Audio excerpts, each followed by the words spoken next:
You're 29, born in a displaced persons camp in Cyprus in 1947. Your parents were Polish Jews who survived Bergen-Belsen by luck that had no rational explanation. Your mother had a tattoo on her left forearm that she covered with long sleeves, even in Tel Aviv summers. Your father never spoke about the 3 years between 1942 and 1945. Not once. Not ever. You understood why without needing to ask. You grew up in Israel. You served in the IDF like everyone. Intelligence division. Languages came easily to you. Polish from your parents, Hebrew from school, German from a tutor your mother insisted on, though she wouldn't explain why knowing the language of the people who tried to exterminate her family was important. You would understand later.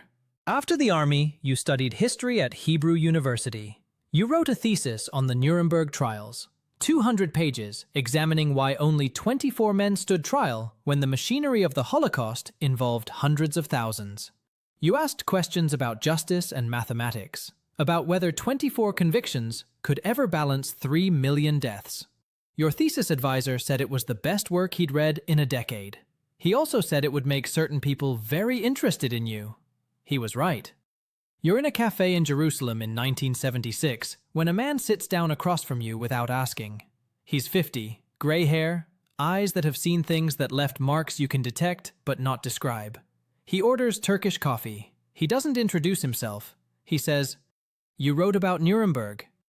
You say yes. He says, "You wrote that the trial was incomplete, that justice delayed is justice denied, that thousands of men responsible for industrial murder escaped accountability and are living comfortable lives in South America and Syria and Austria under false names." You wrote exactly that. You're not sure how he has a copy of a university thesis that was filed 3 months ago. He says, "What if I told you there's an organization that locates these men, documents their identities, brings evidence to governments who can prosecute them?" He pauses. "And when governments won't or can't, handles the matter differently." You understand what differently means. He slides a card across the table. No name, just a phone number. "If you want to do more than write about it, call this number." He leaves. You sit with the card for 2 days. You hold it, you put it in a drawer, you take it out. You think about your mother's tattoo, your father's silence, the 3 years nobody in your family ever discusses. You think about the thesis, the 24 men at Nuremberg, the thousands who weren't.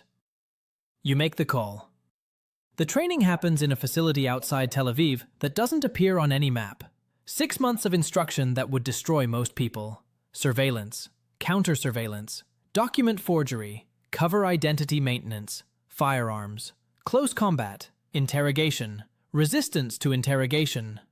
You learn how to become invisible, how to watch a target for 8 hours without being noticed once, how to memorize a face from a single photograph taken in 1944 and recognize that face 32 years older under a different name in a crowd in Buenos Aires. You learn languages. Your German is already fluent. They make it native. You learn Spanish. Portuguese. You learn the specific regional dialects of Argentina, Paraguay, Brazil. You learn to speak like someone from each place, born there, raised there. You learn the history, not the history in books, the operational history, the rat lines, the escape routes, the Vatican officials who provided false papers, the Red Cross travel documents that asked no questions, the networks in Spain and Italy that moved thousands of war criminals to South America between 1945 and 1955. Klaus Barbie to Bolivia, Adolf Eichmann to Argentina, Joseph Mengele to Paraguay, then Brazil, Franz Stangl to Brazil, Erich Priebke to Argentina. Hundreds more whose names don't appear in documentaries, but whose crimes are documented in files 3 feet thick. Your instructor is a man named Ezra, 60 years old, Auschwitz survivor, tattoo on his forearm like your mother's. He doesn't hide his. He stands at the front of the classroom with his sleeves rolled up and the number visible to everyone. He says, "Some people ask why we do this, why we spend resources hunting old men, why we don't let it go." He holds up his arm. "This is why. Because they did this to 6 million people, and most of them never faced consequences. Because justice doesn't have a statute of limitations. Because if we don't remember, if we don't pursue, If we don't hold accountable, then we are telling the world that you can commit genocide and escape by running far enough and waiting long enough. He puts his arm down. We don't accept that. You don't either. They give you a cover identity in month 4.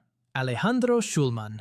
Born in Frankfurt, 1947, moved to Argentina with parents in 1950, businessman in textiles. They build a complete backstory, school records, business registrations, forged documentation going back 26 years. You study the identity until you dream in it, until Alejandro is as real as your actual name. More real in some ways, because Alejandro is who you'll be when it matters. Your handler is a woman named Rachel, 40s, sharp, no patience for hesitation. She's been running operations in South America for 8 years. She knows the German immigrant communities in Buenos Aires better than the Germans living there do. She says, "The expatriate community is tight. Everyone knows everyone. They attend the same social clubs, the same churches. They help each other with jobs and housing. They protect their own." She shows you photographs. Social gatherings in Buenos Aires, Christmas parties, business associations, men in their 50s and 60s, comfortable, smiling, surrounded by families who believe their father was a middle-ranking bureaucrat who fled the Soviets in 1945.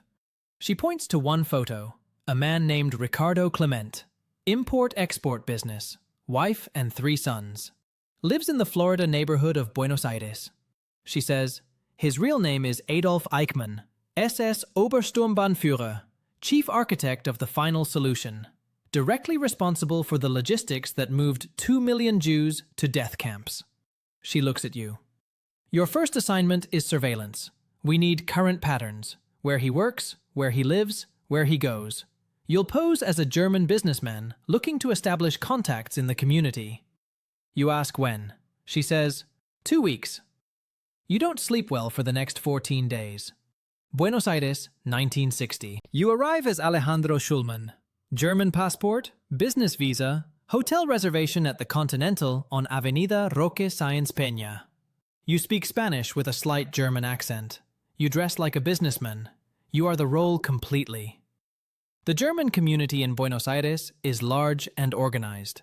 They have social clubs, German-language newspapers, Lutheran churches with services in German. You join the Germania Club on Avenida Corrientes. You attend events. You meet people. You become another German expatriate in a city full of German expatriates. Nobody asks difficult questions. Everyone has stories about fleeing Europe after the war. Everyone's story is slightly vague about the years 1939 to 1945. This is normal, expected, accepted. You identify your target in week 2. He works at a Mercedes-Benz parts facility in the Suarez district. He takes the 203 bus from his house on Garibaldi Street every morning at 7:15. He returns on the same bus at 6:40 p.m. He stops at a kiosk on the corner to buy La Nación newspaper. He walks the last 3 blocks home. Every day, the same routine. You follow him for 2 weeks. You memorize everything. The way he walks, the way he holds a newspaper, the pattern of his route. You photograph him from a distance. You never get closer than 30 meters. Rachel receives your reports through dead drops, a trash can in Parque Rivadavia, a loose brick behind a church on Avenida Belgrano. You never meet her directly. Week 4. The surveillance changes. You're told to get closer, to establish contact if possible, to confirm identity through conversation or documents. You stage an encounter at the kiosk. You're buying cigarettes when he arrives for his newspaper. You speak German. You mention you're new to Buenos Aires, looking to meet others from the old country. He's polite, reserved. He doesn't offer much about himself. This is consistent with what you'd expect from someone hiding something. You mention the Germania Club. He says he doesn't attend social clubs much, prefers privacy, family man. You take the same bus as him twice. You sit 3 rows behind. You watch how he interacts with others. Polite, quiet, unremarkable. A man designed to be forgotten. Except you have photographs from 1941, from a train station in Vienna, from an office in Berlin. SS uniform, documents, signatures on deportation orders. The face is older now, softer. But the bone structure doesn't change. The distance between the eyes, the shape of the jaw. It's him. You send the final confirmation report. 2 months later, in May 1960, a team you're not part of captures Adolf Eichmann on the street near his house. They sedate him, put him in a car, hold him in a safe house for 9 days, then fly him to Israel, sedated and disguised as an airline crew member. He stands trial in Jerusalem in 1961. You watch the trial on television in a hotel room in Asunción, Paraguay, where you're already tracking the next target. The work becomes your life, a series of covers, targets, surveillance operations, intelligence gathering, each blending into the next until you measure time in operations rather than years. 1962, Herbert Cukurs, Latvia, murdered 30,000 Jews as commander of a killing unit. Living in Sao Paulo under his real name because Brazil doesn't extradite for war crimes, you track him for 3 months. You're not present for what happens in Montevideo, but you read the reports. Someone lured him to a house. Someone executed him there. The Mossad never officially confirms it. You were in Uruguay during that period. You draw your own conclusions. 1965, Josef Mengele, the most wanted Nazi still alive. The angel of death who conducted experiments at Auschwitz that violated every principle of medical ethics and human dignity. Intelligence places him in Sao Paulo, then Paraguay, then a farm in southern Brazil. You spend 8 months in Brazil, tracking leads that go nowhere. The network protecting Mengele is sophisticated, wealthy, invested in his survival. You get within 30 kilometers. You never see him. He dies of a stroke in 1979, swimming off a beach in Bertioga. Natural causes. No justice, just biology and age. That failure sits with you for the rest of your career. 1970s, the mission expands. Not just Nazis. After Munich, after Black September murders 11 Israeli athletes, the operation shifts. You're pulled into Operation Wrath of God, tracking PLO operatives across Europe. This is different work. These targets are young, active, operational, not old men hiding behind false identities. You adapt. You always adapt. That's the job. But the Nazi hunting never stops. You return to it between other assignments, like a rhythm you can't break. Your personal life exists in fragments. You have an apartment in Tel Aviv you see 3 weeks a year. You have relationships that last as long as your cover identity does. You meet a woman named Miriam in 1973. She's a teacher. She thinks you work for an import-export company, the same cover everyone uses. She asks why you travel so much. You say business. She asks what kind of business. You say complicated. She stops asking. Women in Israel in the 1970s understand that some questions don't have answers, that some jobs don't come home. She ends it after 10 months. She says you're never actually present, even when you're physically there. She's correct. You don't argue. You go back to work. By 1985, you've been operational for 9 years. You've tracked 14 targets, provided intelligence that led to 3 captures, 2 extraditions, 5 deaths that may or may not have been operational, 7 men still living free because they're too protected or too well hidden, or because the resources aren't there to pursue them. You keep a private notebook, not official, not for reports, just for you. Names, dates, outcomes. 7 names with no resolution. It bothers you more than the successes satisfy you. You're 38. You look 50. The work ages you in ways that don't show in photographs. You sleep 4 hours a night. You speak 4 languages in your dreams, and sometimes wake up uncertain which one is actually yours. You have scars from operations that went sideways. A knife wound in Sao Paulo, broken ribs in Rome, a bullet graze in Vienna that missed the artery by 2 centimeters. You've been shot at 6 times. You've shot back 4 times. You hit 3. You don't know if any of them died. You don't ask for follow-up. Rachel, your handler, calls you to Tel Aviv in August 1985. Face-to-face meeting. Unusual. You fly in from Buenos Aires, where you've been tracking a former Sobibor guard. She sits across from you in a safe house in Ramat Aviv. She looks as tired as you feel. She says, "How long have you been operational?" You say, 9 years. She says, "The average operational lifespan for this work is 5 years. After 5 years, people burn out, make mistakes, or can't maintain the psychological compartmentalization necessary to function." She pauses. You're at 9 years. Your performance reviews are perfect. Your success rate is among the highest in the unit. She looks at you carefully. And your psychological evaluations show signs of dissociation, emotional flattening, and inability to form sustained personal relationships. You don't respond. Everything she said is accurate. She says, I'm recommending you rotate to a desk position, training new operatives. You've earned it, and honestly, you need it. You ask if it's an order. She says, it's a recommendation. You're too valuable to lose to burnout or operational failure caused by fatigue. You tell her you'll think about it. You don't think about it. You go back to Buenos Aires and continue tracking the Sobibor guard. You find him 8 weeks later. He's living in Cordoba under the name Helmut Fischer. He's 68 years old. He runs a small hardware store. He has grandchildren. The grandchildren visit on Sundays. You watch through binoculars as he plays with a granddaughter in his garden. She's 7. He pushes her on a swing. She laughs. You think about the testimony at his trial, which you read in preparation. Selections on the railway platform. The children sent directly to gas chambers. His role documented by 5 survivors. You watch him push his granddaughter on a swing. You send the intelligence to Tel Aviv. 3 months later, he's extradited to Germany. He stands trial in Stuttgart. He's convicted. He receives life in prison. He dies of natural causes 4 years into the sentence, age 72. You attend the trial. You sit in the back of the courtroom. You watch him testify. He admits nothing. He claims he was just following orders, that he had no choice, that he regrets what happened but wasn't personally responsible. Standard defense, used by thousands before him. The 7-year-old granddaughter is in the courtroom when the verdict is read. She doesn't understand why her grandfather is going to prison. She cries. You leave the courthouse and walk for 3 hours through Stuttgart. You think about justice, about punishment, about whether anything you've done has balanced anything that was done. You don't find an answer. You retire in 1990. Officially rotate to instructor position at the training facility outside Tel Aviv. You teach surveillance, cover identity, document analysis.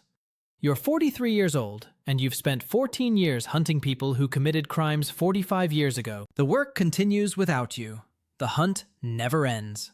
New operatives take over the targets you were tracking. Some are captured. Some die of old age before justice reaches them.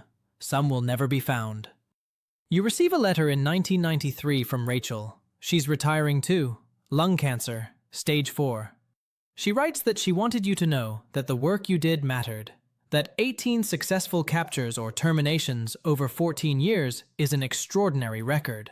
That the families of victims who received closure because of your work will never forget what you gave. She dies 6 weeks later. You attend her funeral. 200 people. Many you recognize from operations. Nobody uses real names. Nobody discusses what they did. Everyone understands. Your mother dies in 1995, age 72, heart failure. You sit with her in the hospital in her final days. She's unconscious most of the time, but once she wakes up. She looks at you. She says in Polish, "Did you find them?" You know what she's asking. You've never told her what you actually did for 14 years, but mothers know. Somehow, they always know. You say, in Polish, "Some of them, not all of them." She nods. She closes her eyes. She says, "Good boy." She dies that night. You sort through her belongings afterward. You find a photograph, your grandparents, your mother's parents, taken in Warsaw in 1938, both murdered in Treblinka in 1943. On the back of the photograph, in your mother's handwriting, "Make them remember." You frame the photograph. You hang it in your apartment. You look at it every morning. You keep teaching at the facility for 15 more years. You train the next generation. You share what you learned, what worked, what didn't. The psychological costs nobody warns you about. You tell them the same thing Ezra told you in 1976. Justice doesn't have a statute of limitations. You retire completely in 2005, age 58. You've spent 29 years in the service of institutional memory, of not forgetting, of pursuing accountability when the world has moved on. The hunt continues without you. It will continue after you're gone. New wars create new crimes. New crimes require new hunters. The mechanism repeats. You live alone in a small apartment in Tel Aviv. You read, you walk, you maintain relationships with other retired operatives who understand the specific silence you carry. Once a year, you visit the Yad Vashem Memorial in Jerusalem. You stand in the Hall of Names, millions of names.